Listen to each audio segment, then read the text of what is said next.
أعوذ بالله من الشيطان الرجيم بسم الله الرحمن الرحيم رب اشرح لي صدري ويسر لي أمري واحلل عقدة من لساني يفقه قولي رب زدني علما اللهم فقهنا في الدين آمين اللهم صل على محمد وعلى آل محمد۔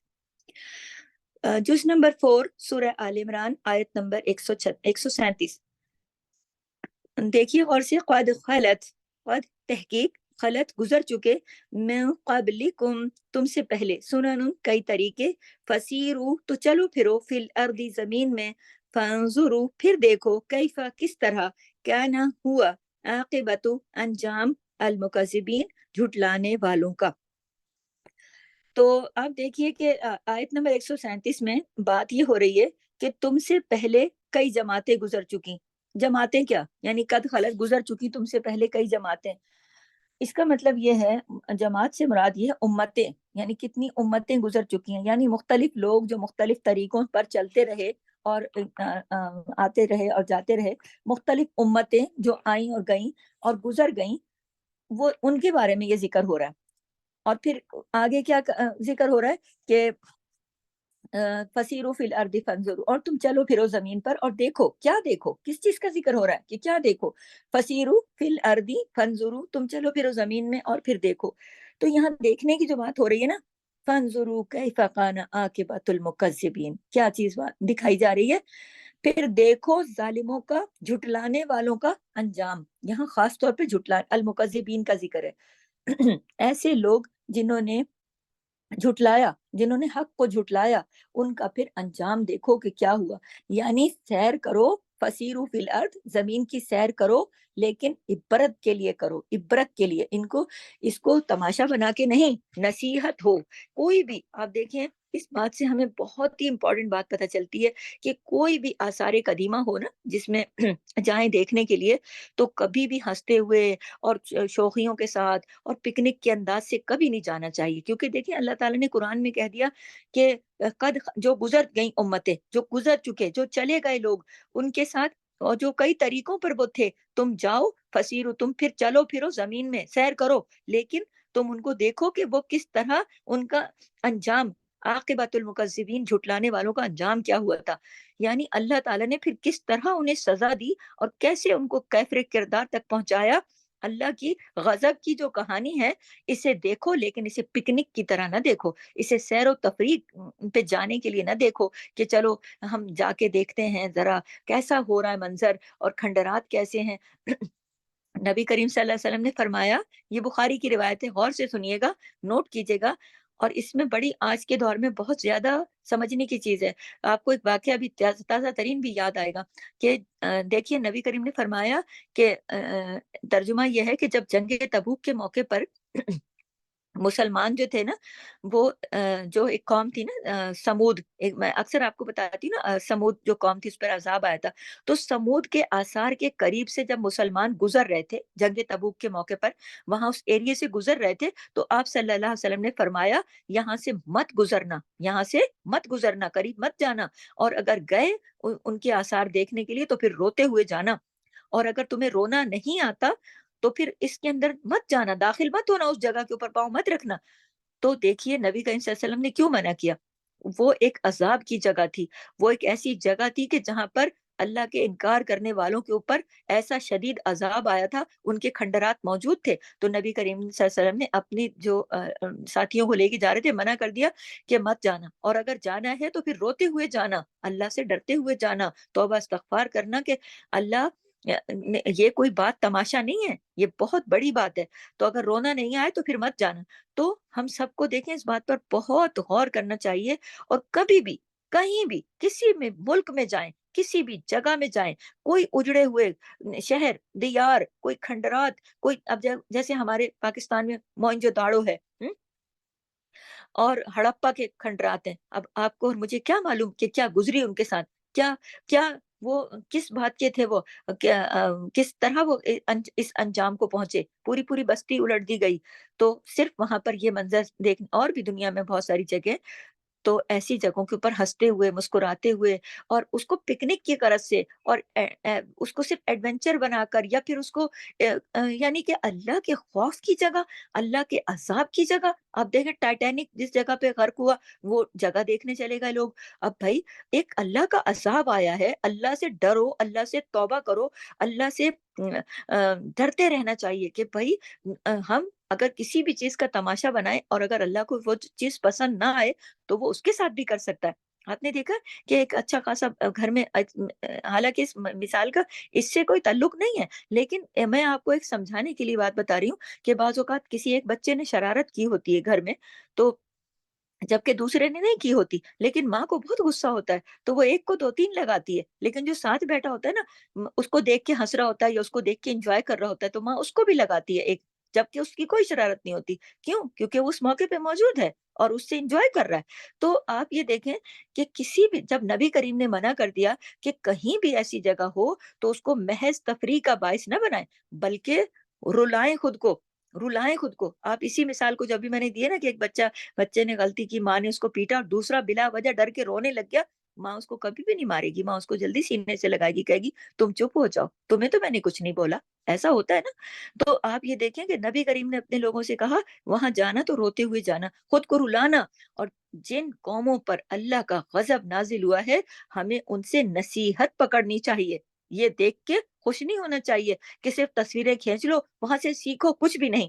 حالانکہ اللہ نے صاف صاف کہا فسیرو فی الارض فانظرو، تو چلو پھرو، اللہ نے منع نہیں کیا کہ آپ جاؤ نہیں کہیں، جاؤ لیکن دیکھو، فانظرو دیکھو، لیکن کس طرح، کیفا کس طرح، کانا ہوا عاقبت المکذبین، کہ ان کا انجام کیا ہوا ہے، کس وجہ سے ہوا ہے، کیوں ہوا ہے، کیسے بستیاں الٹ گئیں، کیسے ہستی بستی زندگی موت میں تبدیل ہو گئی، کیوں ہو گئی، وجہ کیا تھی۔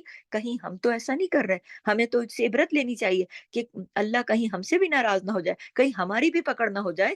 تو ایسے مقام کے اوپر اس کو صرف یہ آیت بہت امپورٹنٹ ہے اس بات کو لے کے کہ کسی بھی جگہ کو جس پر اللہ کا عذاب آیا ہو اس کو کبھی بھی صرف پکنک کی جگہ نہیں بنانی چاہیے، بلکہ نصیحت اور عبرت کی جگہ بنانی چاہیے۔ تو یہاں تک ہماری 137 جو ہے کمپلیٹ ہوئی۔ آگے چلتی ہوں 138 کے اوپر۔ ہاضا، یہ، اب دیکھیں ہاضا یہ اشارے کے لیے نا، یہ اشارہ کس کی طرف ہو رہا ہے؟ قرآن کی طرف ہو رہا ہے۔ یہ ہاضا کہتے ہیں نا عربی زبان میں، ہم کہتے ہیں نا جیسے دس دیٹ انگلش میں کہتے ہیں، اردو میں کہتے ہیں یہ وہ، اسی طرح ہاضا یہ بیان للناسی، ایک بیان ہے، بیان للناس کس کو کہتے ہیں؟ عوام الناس، لوگوں کے لیے، وہ ہدن اور ہدایت ہے، وہ معیزۃ اور نصیحت ہے، للمتقین متقی لوگوں کے لیے۔ تو آپ یہ دیکھیے کہ حاضہ جیسے میں نے بتایا نا کہ اشارہ کس کی طرف ہوا؟ قرآن کی طرف اشارہ ہوا کہ یہ قرآن، یہ جو قرآن میں باتیں ہو رہی ہیں نا، جو پیچھے ہم نے بات کی کہ بھئی یہ اب ساری باتیں جو یہ قرآن، اور پھر قرآن کے بارے میں بات ہو رہی کہ یہ قرآن جو ہے، قرآن کی طرف اشارہ کر کے اللہ تعالیٰ فرما رہے ہیں اس آیت کے اندر، یہ قرآن سارے سارے لوگوں کے لیے، سارے کے سارے لوگوں کے لیے ایک ہدایت ہے اور نصیحت ہے، کس کے لیے؟ متقین کے لیے۔ کتنی واضح بات ہے، اور پیچھے والی آیت کے ساتھ کتنی ریلیٹڈ ہے کہ پہلے یہ کہ جن جن جگہوں پر اللہ کا عذاب آیا وہاں ہنستے مسکراتے اور پکنک کرنے کی غرض سے مت جاؤ، بلکہ انجام دیکھو کہ کیا عبرت کا باعث بنے لوگ۔ اور آگے اللہ نے 137 میں فرمایا کہ یہ جو قرآن ہے یہ لوگوں کے لیے ہدایت ہے، لوگوں کے لیے ہدایت کا باعث ہے، اور نصیحت کس کے لیے؟ نصیحت متقین کے لیے۔ پتہ کیا چلتا ہے؟ تو اس سے پتہ چلتا ہے کہ قرآن لوگوں کے لیے ایک بیان ہے، جس طرح کہتے ہیں نا قرآن کا، جیسے لوگ کہتے ہیں نا بیان ہے یا درس ہے، تو قرآن جو ہے ایک بیان ہے، یا اللہ نے کہا نا درس ہے، بیان ہے، لیکن ہدایت اور نصیحت کس کو ملتی ہے؟ یعنی بیان تو بیان سننے، آپ یہ دیکھیے بیان سننے، اکثر کوئی بیان ہو رہا ہے یا درس ہو رہا ہے اس میں بہت سارے لوگ بیٹھے ہوتے ہیں، لیکن اس میں سے سنتا کون ہے، چنتا کون ہے، عمل کون کرتا ہے؟ جو متقی ہے۔ متقی کون ہوتا ہے؟ جو ڈرتا ہے اللہ سے، جو اللہ کے کلام کو سنتا ہے اور ڈرتا ہے کہ اللہ تعالیٰ نے جو عذاب کی باتیں بتائی ہیں ڈرتا ہے۔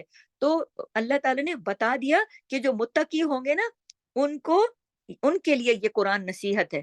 بیان تو سبھی کے لیے، قرآن لوگوں کے لیے تو ایک بیان ہے، لیکن ہدایت اور نصیحت کس کو ملتی ہے؟ اب اس میں آپ اور میں اپنا جائزہ لیں گے کہ ہم جو قرآن کو سن رہے ہیں ہم متقی ہیں یا نہیں۔ کیوں؟ کیسے پتہ چلے گا ہمیں کہ ہم ہدایت اور نصیحت لیتے ہیں یا نہیں؟ کیونکہ اس آیت میں صاف صاف اللہ نے کہہ دیا کہ ہدایت اور نصیحت کس کو ملتی ہے؟ وَہُدًى وَمَوعِظَةٌ لِّلْمُتَّقِينَ، متقیوں کو ملتی ہے۔ متقی کون ہے؟ جو اللہ سے ڈرتے ہیں۔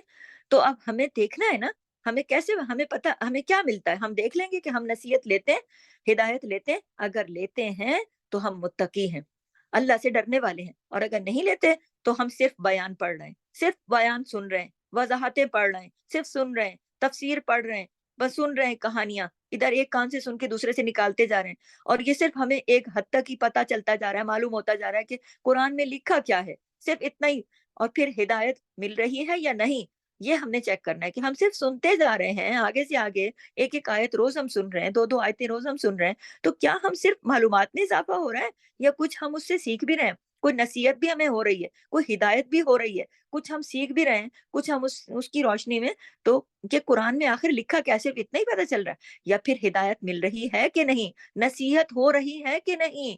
اللہ اکبر کبیرہ، اس سے پھر پتہ چلے گا کہ ہمارے اندر تقوی ہے کہ نہیں، اللہ کا ڈر ہے کہ نہیں۔ اگر تقوی ہوگا تو یقیناً ہدایت بھی اور نصیحت بھی ملے گی، اور اگر نہیں ہوا تو پھر یہ صرف معلومات تک کی بات رہ جائے گی کہ ہاں واقعہ بھی سنا تھا، یہ بات بھی سنی تھی۔ تو یہاں پر 3 چیزوں کا ذکر ہے، نوٹ کیجئے گا اپنے پاس۔ نمبر 1 ہے بیان، نمبر 2 ہے ہدایت، اور نمبر 3 ہے نصیحت۔ تو یہاں بیان کیا ہے؟ نمبر 1 جو ہے بیان، وہ کیا ہے؟ وہ سب کے لیے ہے، وہ سب، جس طرح میں نے ایک مثال دی نا کہ ایک جگہ پہ بیان ہو رہا ہے یا درس ہو رہا ہے، تو وہاں 40-50 بندے بیٹھے ہیں یا 30-32 بندے بیٹھے ہیں، وہ سب سن رہے ہیں، ٹھیک ہے، وہ سن رہے ہیں، وہ سب کے لیے ہے، وہ تو ہوگا بیان۔ اب ہدایت اور نصیحت کس کے لیے ہے؟ نمبر 2، پہلا ذکر بیان، دوسرا ہدایت، تیسرا نصیحت۔ ہم قرآن کو صرف بیان کی حد تک لیتے ہیں یا ہدایت اور نصیحت کے طور پہ لیتے ہیں؟ جبکہ ہدایت اور نصیحت کس کے لیے ہے؟ تقوی والوں کے لیے۔ اگر قرآن ہمارے لیے نصیحت نہیں بنتا اور ہمارے دل میں تقوی ہے نہیں، نصیحت کیسے بنے گا؟ تو پھر قرآن کو بلیم نہیں دینا چاہیے کہ بھائی ہم تو قرآن پڑھ بھی رہے ہیں پھر بھی کوئی تبدیلی نہیں آ رہی۔ لوگ اکثر یہ بات بھی کرتے ہیں، دوسروں کے بارے میں بھی کرتے ہیں، کہتے ہیں دیکھو ذرا یہ قرآن کلاسوں میں اتنا جڑی ہوئی لیڈی ہے، اور یہ اور وہ، اور پھر بھی دیکھو اس کی، اب قرآن کا اس میں کیا قصور ہے؟ قرآن کو اس میں کیوں بلیم دے رہے ہیں؟ کیونکہ قرآن تو انہی لوگوں کے دل میں اترے گا نا جن کے دل میں تقوی ہوگا۔ تو بعض لوگ کہتے ہیں نا کہ اس میں تو کوئی تبدیلی نہیں آ رہی، کوئی تبدیلی نہیں آ رہی، اس میں قرآن کا قصور نہیں ہے، کیونکہ قرآن تو سب کچھ بیان کر رہا ہے نا، بتا رہا ہے، قرآن نے کوئی پکڑ کے آپ سے عمل تھوڑی کروانا ہے۔ لیکن بات صرف اتنی سی ہے کہ ہدایت اسے ہی ملتی ہے جو ہدایت چاہتا ہے، جس کے دل میں اللہ کا ڈر ہوتا ہے، جس کے دل میں تقوی ہوتا ہے، اس کو ہدایت ملتی ہے، اسی کو نصیحت ملتی ہے جو لینا چاہتا ہے، جو قرآن کو اس ارادے سے سنتا ہے، صرف معلوم کرنے کے لیے نہیں کہ یہ عربی میں یہ لکھا ہوا ہے تو ذرا مجھے پتا تو چلے کہ یہ مجھے سمجھ تو آئے کہ لکھا کیا ہے۔ لیکن اگر سوچ یہ ہوگی کہ صرف سننے کی حد تک، تو وہ صرف بیان ہی رہ جائے گا، اور اگر سوچ یہ ہوگی یہ میرے رب کا کلام ہے، یہ میرے رب نے اپنے مکرم فرشتے کے ذریعے اپنے بہترین پیارے آخری نبی کے دل پہ اتارا، اور پھر اس کے بعد کوئی کتاب نہ آئے گی، یہ ہمارے جینے کا طریقہ ہے، یہ ہمارے لیے ایک پورا، اس میں ہماری زندگی کا لائحہ عمل ہے، ہم اس پہ چلیں گے تو اللہ ہم سے راضی ہوگا، اگر نہیں چلیں گے تو اللہ ہم سے ناراض ہوگا۔ اگر اس سوچ کے ساتھ اور ہدایت کے طلبگار بن کر قرآن کو سنیں گے تو ہدایت ملے گی اور نصیحت بھی ملے گی۔ جو اس میں واقعات بیان کیے گئے ان میں نصیحتیں ہیں، ان میں جگہ جگہ نصیحتیں۔ تو یہ، لیکن یہ بات صرف اتنی سی ہے کہ یہ خزانے، نصیحت اور ہدایت کے خزانے ملیں گے کس کو؟ جو متقی ہوگا۔ متقی کیا ہے؟ جس کے دل میں تقوی ہوگا۔ اب تقوی کیا ہے؟ اللہ کا ڈر۔ کیسا ڈر؟ کہ اللہ ناراض نہ ہو جائے، کہیں میرا رب مجھ سے ناراض نہ ہو جائے، اللہ کی ناراضگی کا ڈر جو ہے نا، اصل میں وہ تقوی ہے۔ تو آپ یہاں پہ دیکھیے کہ قرآن بیان ہے لوگوں کے لیے، سبھی کے لیے، اور ہدایت اور نصیحت کس کے لیے ہے؟ متقی کے لیے، متقین کے لیے۔ تو آپ نے اور میں نے اس پورے بیان کو، اس پوری آیت کو سننے کے بعد اس نتیجے پہ پہنچنا ہے کہ ہم متقی ہیں کہ نہیں، اور اگر نہیں ہیں تو اللہ تعالیٰ ہمیں متقین میں شامل کرے، اور اگر ہم ہیں تو الحمدللہ رب العالمین کہیے۔ اسی کے ساتھ ہماری آیت نمبر 138 کمپلیٹ ہوتی ہے۔ آیت نمبر 139، 139 پہ جاتی ہوں۔ وَلَا تَهِنُوا، ولا اور نہیں، تہنو تم کمزور پڑو، ولا اور نہ، تحزنو تم غم کرو، وانتم العالون اور تم ہی عالون بلند ہو، ان اگر کن تم ہو تم مؤمنین مومن۔